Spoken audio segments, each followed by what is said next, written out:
Welcome back to Fueling Your Legacy, and today we're going to be talking about storytelling. Why is storytelling so essential when building a legacy, and how can we make it the most effective for our legacy? How can we take our story, the morals, the values, the things that we think are important, and turn them into a story and make that story easily transferable to multi-generational across different cultures? We got to make sure that these things, they're easily spreadable, so that when I tell a story to somebody, that person who just heard my story can easily, with their mind, be able to remember and go and retell that story. If they can't go and retell that story, then we're probably not going to be able to spread our message as far as we'd like to spread our message. And so that is what we're going to be talking about today. I do want to just direct you, and if you want to get more of this content or watch the videos or whatever you find the easiest way to consume content is, I'm starting again to start posting things on YouTube, so that will be happening, as well as if you go to my website, samknickerbocker.com, you're going to have access to my webinar, which should be live by the end of this week. I'm going to be recording it either today or tomorrow, so that's going to happen. And then also my free ebook is up there. My website's still under construction, so if you have a few glitches, don't get put off too bad, but it is up, and it's at least mechanically there for people to see and to work through. Also, you can go to my Facebook page, you can direct message me there, or my Instagram. Go and follow me there, or subscribe and be constantly open to receiving this content. The one thing that I've learned about storytelling and why it's so important from a legacy standpoint is really understanding, what do I want my legacy to be? So that's the first thing. We have to identify, what do we want our legacy to be, and then how can we tell that with passion, with love, with care, and make sure that people are understanding what that legacy is. So for storytelling purposes, I tend to look towards kind of the greatest storytellers that I've ever read from. Okay, and I'm going to say read from because I think one of the greatest storytellers, if not the greatest storyteller, was Jesus Christ. And he was able to create a movement. He was born into a time when had no followers. He was definitely going against the grain. He was a small, the out crowd, basically. He created a tribe. And what was cool about what he did is he would have these morals, and he always responded with a moral, but with a story. These parables is what they're called in the scriptures. They're very short. Like if you're looking at the parable, they're like less than 40 to 50 words most of the time. And every word is uniquely placed. Now, whether that's how they were in Hebrew or whatever the original language is, I don't know. I just read it in English because that's the only language I know. But if you think about it, they're short concept and story that's easily transferable, right? So what's some stories that he told that taught a principle that were clear enough and involved enough senses to make it memorable and impactful to the listener, right? So one story is the gift, or the story of the talents, right? This is told in just about all religions in one form or another, but I'm going to use the Christianity version because that's the one I know the best. But basically, this master, he gives 3 people some talents. He gives one person 1 talent, gives the second person 2 talents, the other person 5 talents. And he says, hey, look, I'm going to go away. When I come back, I want to see what you've done with these talents. And the first guy just buries it under the ground. He's scared of losing it, puts it under the ground. The second guy doubles it. The third guy, who got 5, he doubles his money. Well, that's awesome. The master comes back and says, hey, what happened to these talents? Well, the 5th guy reports and says, hey, I doubled my talents. And the master says, great job. Second guy, doubled my talents. Great job. The third guy, the guy who buried it because he was scared of losing it, he got his talent. The master took his talent and said, hey, look, you're a slothful servant. It wasn't good what you did. And he gives his talents to the guy who had the 5 talents and doubled his 5 talents. Now, what's impactful about that story? Well, it's easily it's easily memorable. It's simple. It's a 3-part story, basically. It also involves a few different morals. One, the idea of giving and trusting others with the ability to go and make something themselves, not being angry with what the outcome is. There's no anger in that story as far as the master taking the slothful servants thing. It wasn't an act of anger. It was just simply that guy didn't know how to use that talent, and so he got it taken away. That's a natural law that we all deal with. It's called atrophy. If we don't use something, it atrophies, it recesses. You're either growing or you're dying. There's no like holding constant. And so in that example, we're learning a natural law, we're learning a moral that we should be actively trying to increase, right? The fear of not increasing is what was the bad part of that story, right? It wasn't that he didn't, that he wasn't able to, it was that he buried it because he didn't believe that it would be appreciated or that other people would be able to see the value in that, right? What are you burying? What are you choosing to ignore in your life, gifts that you've been given because you don't know how they're going to be accepted? You probably get a pit in your stomach every time you think, oh, I want to do this. And then you get a pit in your stomach thinking, oh, I feel so guilty for wanting to express myself because I don't think other people are going to accept me, right? That pit in your stomach, that's because you're not living your purpose. It's not because you had a dream that you shouldn't have had or had a desire that you shouldn't have had. That icky pit in your stomach, in most cases, is because you're stopping yourself from fully expressing yourself. It's because you're burying your talent underground. So that's a simple story that's very, very condensed. But what it does is it teaches a simple principle, and actually multiple principles. It's a story that can be applied in multiple different areas. So basically what he did is he took that story, and now that story is widely known. It's taught in multiple books.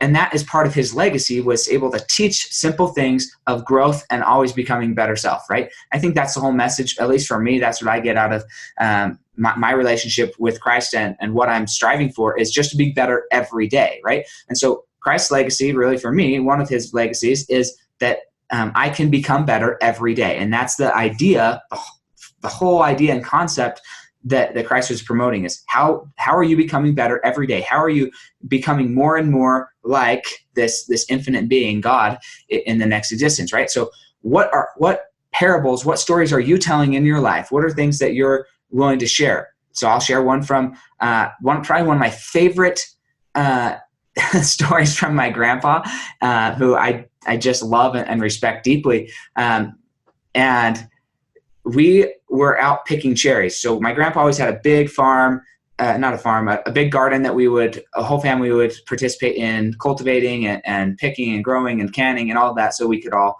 have food. Well, this one particular time, it was myself, my older brother Gabe, and my cousin Vi, and we were picking cherries from one of the cherry trees that was around his garden. And because I was a rather rambunctious kid, he wouldn't let me go up on the ladder because he was scared I would fall off. Thank you to my grandpa for that, because I don't know if it's would have happened, but I'm glad it happened. Kind of irrelevant. So we're picking these cherries, and he says, hey, would you like to have cherry pie? He asks me, my brother, and my cousin this, and we're like, yeah, that would be so great, right? So we finish picking all the cherries, pack up, we get home, and as soon as we walk in the door, my grandpa addresses my grandma and says, hey, the boys would like some cherry pie and ice cream. Could we make that happen? Right? Now, my brother, my cousin, and I were just like, oh, we didn't say that. He asked if we wanted it, right? And what's important about that story is the marketing, right? He knew that if he were to ask for somebody else, then he was more likely to get something. How often in our lives especially from a business standpoint, are we asking for ourselves? Are we trying to promote ourselves rather than have somebody else refer us, somebody else ask for something for us, right? If we are strategic about our marketing, then we're going to have a lot more success. We did have that cherry pie and ice cream. We went to the store, got some vanilla ice cream. It was great. And that probably wouldn't have happened if my grandpa came in and said, hey, wife, can you make us some cherry pie and ice cream? It may have, but it may not have. Now, some people are going to think of that and they're going to say, well, that's manipulating. That's wrong. You shouldn't be doing that. I think it's just a really good principle for us to learn that sometimes we need to ask for things in a certain way so we can get the desired result. If we're so hell-bent on asking things in a certain the best way or the way that we've been taught to do it, then we may miss out on significant opportunities. It happens with money, it happens with debt, it happens with progress, happens with education. So many people, they're afraid to ask, and so they never get it. The answer will always be no if you don't ask. And if you don't learn how to ask, then it's going to be no a lot more percentage of the time. So learning how to ask something is super important. So that's a short story that was really, really impactful for me in my childhood, helped me gain the confidence to learn how to ask something and learn that marketing is important. How you present an idea, super important. And so it's those smaller stories that build up a legacy of communication, of results, of love, of care, those things like that. I'm grateful as a child that my grandpa was looking out for me and was trying to help me get some ice cream and cherry pie, right? How many of you have people that are counting on you to achieve a goal, and it's up to you to go make sure you learn how to ask for it? How many of you are parents who are looking for or have been saddled with the responsibility, I guess, of caring for your family, providing income and things like that, and they're counting on you to know how to go make money, and yet oftentimes people just sit back on rest on their laurels. They just forget or they just don't have the drive. I don't know what it is, but they aren't actively chasing to get more and more and more for their family, keep winning bigger for their family and for those other people that they could bless if they were willing to really go out and serve on a big, big way. And so that's really where I've seen the biggest impact in these storytellings. We're going to go into greater depth with the book, The Power of Storytelling by Ty Bennett. And then Ty Bennett, man, I'm so grateful that he was able to come and be a guest on my podcast. This Friday, we're going to be posting up his episode. And he is one of the modern masters of storytelling, if you ask me. Like, he gets it. He studies it. He is definitely an expert in this arena. And so I'm excited for you guys to get to listen to him, and it will be absolutely valuable for you to listen to him. I'm going to be doing a little book review on his book. I think I did one a few months ago, but I'm going to do another one just because it's such a powerful book, The Power of Storytelling, and how that's impacted his life, how it's changed his life, how it's given him and his family the life of their dreams, and how can we then in turn take those same principles and go to create our legacy. That's his legacy, is being a master in storytelling. My legacy is going to be a little bit different, but I'm going to use his talent to produce my legacy. And that's where I think this can be the most beneficial. That's why we're calling this Fuel Your Legacy. We want to make sure that people understand every principal topic that we talk about. We're talking about habits, mindsets, and behaviors that are going to be effective for you to fuel your legacy and make sure that you're getting the biggest bang for your buck whenever you're doing something, whether it's in business, in your family, in your faith, or in your fitness. How are you promoting your legacy? How are you living in a way that other people will know what you stand for and always be able to look back and say, hey, I may not like Sam, I may not love his mission or anything, but I know exactly what he stood for. I know exactly what his mission was. I know exactly what his objective was. Whenever we sat down, whenever we interacted, whenever I heard anything from him, I knew exactly what he was doing.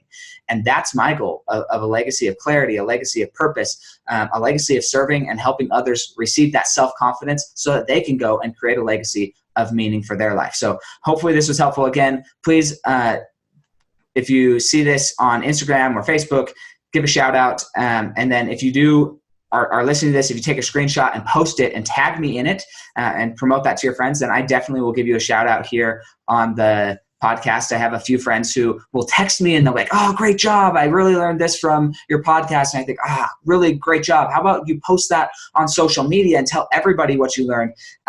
One, because then you get your name on the podcast, which is kind of cool. And it helps you grow your business as well because you get brand recognition. But secondly, it helps more people get that, right? If you are so passionate about what you got out of that episode, why not go share that with others? And that's the whole purpose, I think, of this life, is to go and help and bless the lives of others. And by sharing what you learn from any source, whether it's me or another podcast or another book, go and share that information so other people can be uplifted, guided to truth, and receive more fulfillment and joy in their life. And I promise you, it increases your life when you refer somebody to something and then they experience that. They will come back and be like, man, thank you so much. You just changed my life. That's a cool feeling, knowing that you had an impact on somebody else for the better. Right. And this all ties into storytelling, all ties into your legacy. So definitely take a screenshot, post it on Instagram, Facebook, LinkedIn, Twitter, whatever, and tag myself in it. And I will give you a shout out on the next podcast. Super excited for this week and what we have coming up. Don't miss it. And if you haven't subscribed to the podcast, go ahead and give it a subscribe, give it a review on iTunes or Google Play or Stitcher.